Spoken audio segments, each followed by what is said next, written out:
Hello, Miss Milford. Happy to have you here. So today we're going to be interviewing you for one of my classes. So what content and grade level have you been teaching and for how long? I've been teaching for 38 years. In the present school I'm at, I did 20 years of fifth grade, and now I'm on my fourth year of third grade. I teach every subject from science, health, social studies, reading, writing, math, handwriting, SEL. Those are what I teach. Awesome. And as a teacher, can you describe your personal learning network and how it supported your teaching? Well, my personal working network has changed in my years of teaching. I am an old school teacher. Computers are not my thing, but unfortunately, I had to implement it into my everyday learning teaching styles. I use many different avenues.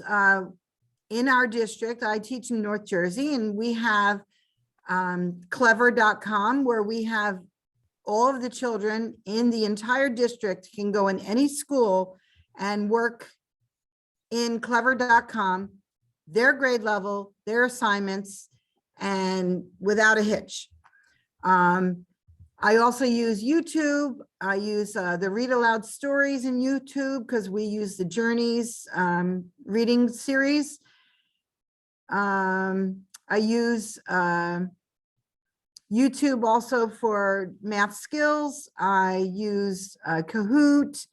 I do fun games. I do the playground games, reading and language arts and math playground games, things like that. So it's changed from using only paper pencil books to, I still use some paper and pencil. I still bring in a good book so the kids can tangibly hold it and read it. I also use books on the internet. Awesome.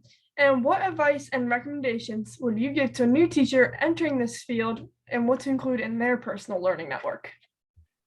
Well, I think you would have to know your students. Of course, you don't know them the first 2-3 weeks, but afterwards know which ones have a supportive home life, which ones don't.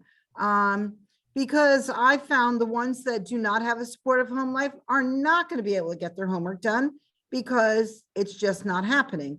So I have a few students that when they come in, I will make sure that I'll say to them privately, make sure you take your homework out. So that will give them a chance to do their homework, and no one else knows what they're doing, because in my class, we either practice math facts, or we'll maybe practice a handwriting, or we'll read a book or do something. They're doing something while I'm at the door greeting the students, or they'll be writing their homework.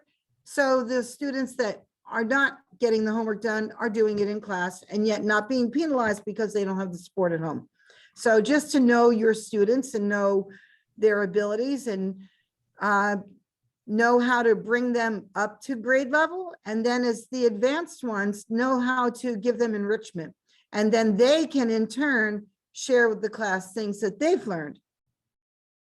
So, well, thank you so much for the interview today, Ms. Milford. Well, thank you for asking me.